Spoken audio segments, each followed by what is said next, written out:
Sir, आप तो कहीं भी शुरू हो जाते हैं। प्रेम एकांत में ही शोभा देता है, पारुल ने समझाते हुए कहा। बहुत समझदार हो गई हो तुम, पर यहाँ पर भी तो एकांत है।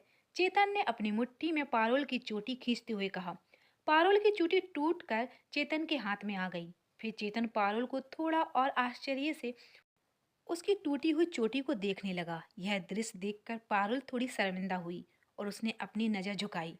फिर चेतन ने आश्चर्य से पूछा, तुम्हारी चोटी नकली है? पारुल, हाँ सर, जब मैं 10 साल की थी तब एक छोटी चुड़ैल मेरी चोटी काट कर ले गई थी। तब से आज तक मेरी चोटी नहीं बढ़ी। स्कूल में सभी मेरी कटी हुई चोटी का मजाक उड़ाती थी, तो मैंने नकली चोटी लगाना शुरू कर दिया।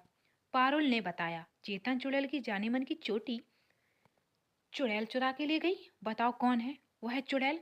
अभी उसको तुम्हारी चोटी वापस लेकर आता हूँ, चेतन ने कहा। मैं भी खुद उसकी तलाश कर रही हूँ, मगर मिल गई तो उसकी ऐसी हालत करूंगी कि जिंदगी भर याद रखेगी, पारुल ने गुस्से से कहा। मैं तुम्हें जितनी साधारण और डरपोक लड़की समझता था, तुम बिल्कुल वैसी नहीं हो। तुम भी पूरी तरह से अजीब और खास हो। हमारी जोड़ी खूब जमेगी। यह कहकर चेतन पारुल के पास जाने लगा, पर इस बार पारुल वहां से भाग गई और उसने दूर जाकर कहा, सर, आज चुड़ैलों के साथ आपकी शादी है। शादी की तैयारी करो, यह सब करने के लिए तो जिंदगी पड़ी है। हाँ हाँ, मुझे याद है। तुम सभी गांव वालों को इकट्ठा करो, मैं गुरुदेव से मिलकर आता हूँ, चेतन ने जाते हुए कहा। चेतन गुरुदेव के पास आता है। गुरुदेव कामनी नदी के किनारे ध्यान में बैठे हैं। प्रणाम गुरुदेव, चेतन ने हाथ जोड़कर प्रणाम करते हुए कहा।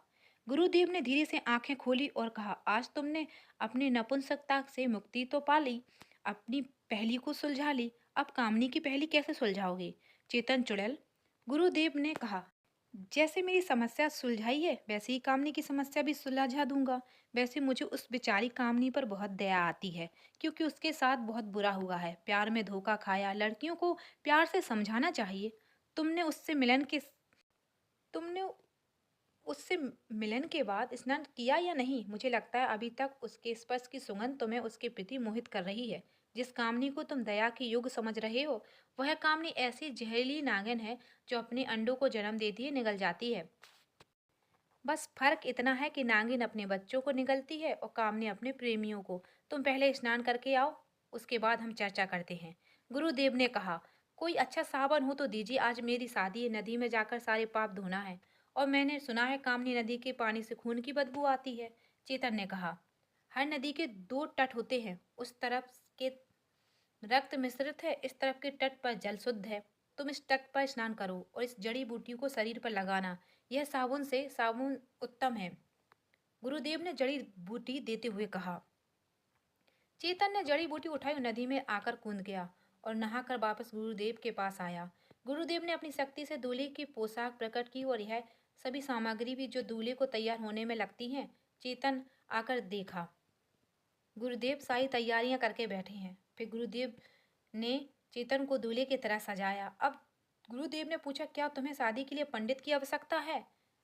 11 रुपया देकर किसी को भी पंडित बना दूंगा, शादी तो होगी नहीं तो पंडित का क्या काम, पर दिखाने के लिए पंडित को आना पड़ेगा, चेतन ने कहा। क्या तुम शादी नहीं करोगे? तो फिर क्या करोगे, गुरुदेव ने आश्चर्य से पूछा। जो भी करूंगा कहूंगा नहीं, क्योंकि कह दिया तो कर नहीं पाऊंगा। वही देख लेना आज का मेरा कांड, चेतन ने कहा। इस युद्ध में मुझे क्या करना होगा, गुरुदेव ने पूछा।